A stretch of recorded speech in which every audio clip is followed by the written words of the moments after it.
আবাস যোজনা যেটা সেটা হচ্ছে যে সেইখানে কাজ হচ্ছে না। তারপরে হচ্ছে রাস্তাঘাট ওখানে অনেক খারাপ অবস্থায় আছে, সেগুলো হচ্ছে পুনর্নির্মাণ করতে হবে, পুনঃসংস্কার করতে হবে এবং অবিলম্বে এলাকাকে নেশা মুক্ত করতে হবে। এলাকার নির্বাচিত পঞ্চায়েত সদস্য সিপিএম এর হওয়ায় উন্নয়নের ছিটে ফোঁটা দিতে নারাজ বর্তমান রাজ্য সরকারের ক্ষমতায় থাকা তৃণমূল কংগ্রেস। পানীয় জল নিকাশি ব্যবস্থা, শিক্ষা, স্বাস্থ্য পরিষেবা এমনকি বাংলা আবাস যোজনার ঘর থেকেও বঞ্চিত বাম পঞ্চায়েত সদস্যের এলাকা। স্বাভাবিকভাবেই ৮ দফা দাবি নিয়ে পুরুষদের ছাপিয়ে আন্দোলনে মহিলারাই। দেওয়ালে পিঠ ঠেকে যাওয়া পরিবার পরিচালনকারী মহিলারাই এবার সারা ভারত গণতান্ত্রিক মহিলা সমিতির ব্যানারে আন্দোলন সংগঠিত করতে চলেছে। তার বাস্তব রূপ পেল এদিনের ইসলামপুর ব্লক সমষ্টি ও সমষ্টি উন্নয়ন আধিকারিকের দপ্তরে ৮ দফা দাবিতে স্মারকলিপি প্রদানের মাধ্যমে। আগামী দিনে দাবি দেওয়া পূর্ণ না হলে বৃহত্তর আন্দোলনে নামার হুঁশিয়ারি দিয়েছে সারা ভারত গণতান্ত্রিক মহিলা সমিতি। আমরা সারা ভারত গণতান্ত্রিক মহিলা সমিতি শ্রীকৃষ্ণপুর সংসদের পক্ষ থেকে এসেছি। মহিলা সমিতির আমরা একটা ডেপুটেশন দিতে চাই। এলাকার কিছু উন্নয়নের কাজ যেগুলো হচ্ছে নিয়মিত হওয়া উচিত সেগুলো হচ্ছে না।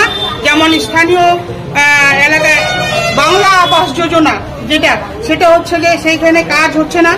তারপরে হচ্ছে রাস্তাঘাট ওখানে অনেক খারাপ অবস্থায় আছে, সেগুলো হচ্ছে পুনর্নির্মাণ করতে হবে, পুনঃসংস্কার করতে হবে এবং অবিলম্বে এলাকাকে নেশা মুক্ত করতে হবে। যেটা হচ্ছে সব থেকে আমাদের এলাকার সব থেকে সমস্যা, যে ওখানে মানুষ কিন্তু নেশা যুক্ত হয়ে গেছে, পারিবারিক অশান্তি শুরু হয়েছে, বিভিন্ন অর্থনৈতিক পরিকাঠামোতে এটা হচ্ছে সব থেকে ক্ষতিকারক দিক, সমাজের সব থেকে ক্ষতিকারক দিক।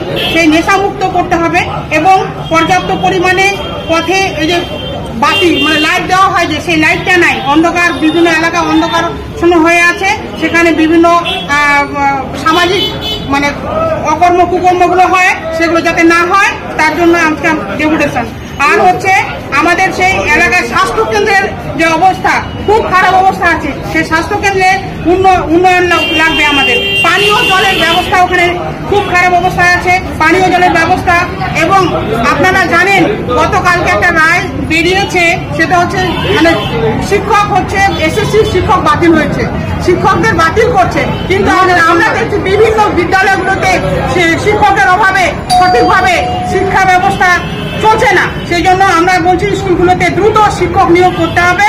এবং আরেকটা বিষয় আছে, সেটা জাল ওষুধ দিয়ে আমরা জানি যে জীবনদায়ী ওষুধ যেগুলো আছে সেগুলোতে অনেকগুলো জাল আমরা বিভিন্ন জায়গায় হয়েছে, ওষুধের মা জাল ওষুধের জন্য মারা গেছে পর্যন্ত, এরকম একটা অবস্থা। সেই জন্য আমরা চাই যে এই জাল ওষুধে যাতে না হয়, এই ব্যবসা যারা করে তাদেরকে চিহ্নিত করে তাদেরকে সঠিকভাবে তারা যেন হচ্ছে শাস্তি পায়, সেই ব্যবস্থা আমাদের।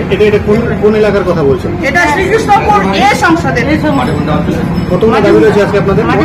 আমাদের 8টি দাবি রয়েছে। কি নাম আপনার? আমার নাম আলপনা বর্মন, আমি সারা ভারত গণতান্ত্রিক মহিলা সমিতির জেলা সম্পাদিকা। মহিলা সমিতির লড়াইয়ে একসঙ্গে থাকার জন্য এসেছি। দাবি নিয়ে বিজয় সাহেবের সঙ্গে কথা বলেছি, উনি সমস্ত দাবিগুলো গুরুত্ব দিয়ে শুনেছেন, হ্যাঁ, এবং পরবর্তীকালে উনি ব্যবস্থা নেবেন, আমাদের এইটুকু আশ্বাস দিয়েছেন। আমাদের প্রথমত দাবি ছিল আমাদের শ্রীকৃষ্ণপুর যে এ বুথ আছে মাটিগুন্ডা 2 জিপি, সেখানে কোনো সার্ভে হয়নি। ওখানে যেহেতু সিপিএম এর মেম্বার ছিল আর মেম্বার আছে, সেই জন্য ওখানে কোনো রকম সার্ভে হয়নি ঘরের জন্য। বাংলা আবাস যোজনার কোনো সার্ভে হয়নি, ওই আমরা সার্ভে করার জন্য ডেপুটেশন দিলাম। তারপরে ওখানকার রাস্তাঘাট খুবই খারাপ। আমি সভাধিপতি আমি যখন সভাধিপতি ছিলাম তখন সেই রাস্তা কলোনির রাস্তা করে দিয়েছিলাম 2004-05-এ। তারপর থেকে ওখানে রাস্তা কোনো সংস্কার হয়নি। সেই রাস্তা সংস্কারের জন্য আমরা বলেছি, ওখানে কোনো পথবাতি নেই, ওখানে পথবাতির জন্য আমরা বলেছি, যেহেতু কলোনি এলাকা। তারপরে ওখানে সম্পূর্ণ ঘরে ঘরে নেশাগ্রস্ত, ওখানে সব জায়গায় যত নেশা বিক্রি হচ্ছে, সেখানে সন্ধ্যা হলে মা বোনরা ওখানে হাঁটাচলা করতে পারছে না। পারিবারিক একটা অশান্তি লেগেই আছে প্রত্যেকদিন নিত্য। সেই জন্য আমরা সেই অঞ্চলটাকে নেশামুক্ত করার জন্য আগেও আমরা থানাতে ডেপুটেশন দিয়েছিলাম, আজকেও আমরা বিডিও সাহেবকে বললাম ওই অঞ্চলটাকে নেশামুক্ত করতে হবে। তারপরে আরো হচ্ছে ওখানকার যে স্কুল আছে, স্কুলে কোনো পঠন পাঠনের ঠিক মতন হচ্ছে না শিক্ষকের অভাবে। ওখানে 1900 ছাত্র আছে, মাত্র 7 জন পার্মানেন্ট টিচার, 5 জন প্যারা টিচার মিলে 1900 এইচএস স্কুল চলতে পারে না।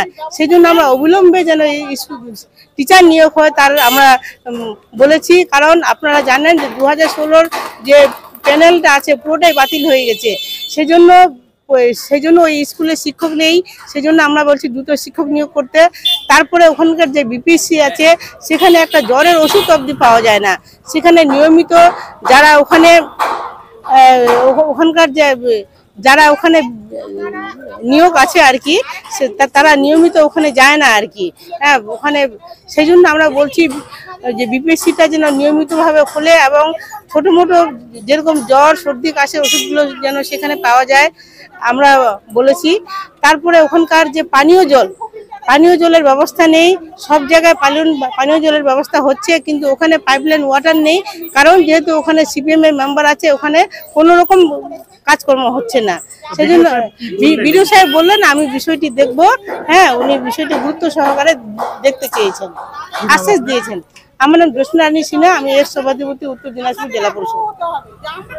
একটা ডেপুটেশন নিয়ে আপনারা এখানে এসেছেন, তো কি কি দাবি দাওয়া রয়েছে বা কি কি সমস্যা রয়েছে যার জন্য আপনারা আজকে ডেপুটেশন এখানে দিচ্ছেন? সারা ভারত গণতান্ত্রিক মহিলা সমিতির পক্ষ থেকে, শ্রীকৃষ্ণপুর শাখার পক্ষ থেকে আজকে ভিডিওকে ডেপুটেশন ছিল। এই ডেপুটেশনে ওনারা 8টি দাবি রেখেছেন। এই 8টি দাবিকেই আমরা সমর্থন জানাচ্ছি এবং যে এই 8টি দাবি সমর্থনযোগ্য এবং এলাকার স্বার্থে এই 8টি দাবি খুব প্রযোজ্য। প্রথমত বাংলার যে আবাস যোজনা, এই আবাস যোজনায় ওই এলাকাতে একটি ঘরও কেউ পায়নি। আমার ধারণা সেখানে সার্ভেটাও হয়নি। তো এখানে ম্যাডামের সঙ্গে ওনারা কথা বলেছেন, সেখানে আমিও ছিলাম। তো ম্যাডাম খুব সদর্থক ভূমিকা পালন করবেন এবং ওনার সঙ্গে যেগুলো কথাগুলো হলো সমস্তটা উনি পয়েন্ট আউট করলেন যাতে আগামী দিনে কাজগুলো হয়, উনি দ্রুততার সহিত দেখবে। এবং এখানে 8টি দাবি আছে, তার মধ্যে প্রথম দাবিটা আপনাকে বললাম। এবং যে এলাকার যে রাস্তাঘাট, সেই রাস্তাঘাটগুলো ভেঙে আছে। প্রায় 20 বছর আগে রাস্তা হয়েছিল, সেই রাস্তা এখন অব্দি মেরামত হয়নি, প্রায় 1 কিলোমিটার জুড়ে। উনি সেটাও নোট করে নিলেন যে আগামী দিনে বিষয়টি উনি দেখবেন। এবং পর্যাপ্ত পরিমাণে পথবাতি, ওই এলাকাটা প্রচণ্ড অন্ধকার এবং ওখানে দুর্বৃত্তদের খুব দাপাদাপি শুরু হয়ে গেছে। দিন দুপুরে ডাকাতি, ছিনতাই, চুরিও হচ্ছে। তো সেখানে পথবাতির ব্যবস্থা করার উনি আশ্বস্ত করলেন যে আমি আগামী দিনে দেখব যাতে এটা করা যায়। পানীয় জলের সুব্যবস্থা নেই এবং যে আমাদের যে স্কুল, এখানে প্রায় 1900-র মতো স্টুডেন্ট, কিন্তু দেখা গেল 6 জন টিচার আছে। তাহলে এই রেশিও যদি আমরা দেখি তাহলে সেখানে প্রচুর পরিমাণে শিক্ষক নেই, সে শিক্ষক নিয়োগ করতে হবে। আর এই সময়কালে সবচেয়ে বড় ভয়ানক বিষয় যেটা, যে জাল ওষুধ। আমার ধারণা যে আমরা যে এলাকায় বাস করি সে সমস্ত এলাকাতে অনেক ওষুধের দোকান আছে যাদের কোনো ড্রাগ লাইসেন্স নেই এবং ড্রাগ সম্পর্কে তাদের কোনো ধারণাই নেই, হয়তো বা তারা কোনো জাল ওষুধকেও বিক্রি করে দিতে পারে। সেই বিষয়ে আলোচনা ওনাকে করা হলো এবং চিহ্নিত করতে হবে, চিহ্নিত করে তাদেরকে উপযুক্ত শাস্তি ব্যবস্থা করতে হবে। এই বিষয়গুলো ছিল এবং আলোচনা হলো এবং উনি খুব সুন্দর করে কথাগুলো শুনলেন এবং আগামী দিনে পদক্ষেপ নেবেন এটুকু জানালেন। এবং আজকে যে মহিলা সমিতির পক্ষ থেকে ডেপুটেশন দিল, সেটা আমরা ভারতের কমিউনিস্ট পার্টির বাংলাদেশের পক্ষ থেকে পূর্ণ সমর্থন রইল এবং সমর্থন পাশে থাকবো, এটাও আমরা আশ্বস্ত করলাম।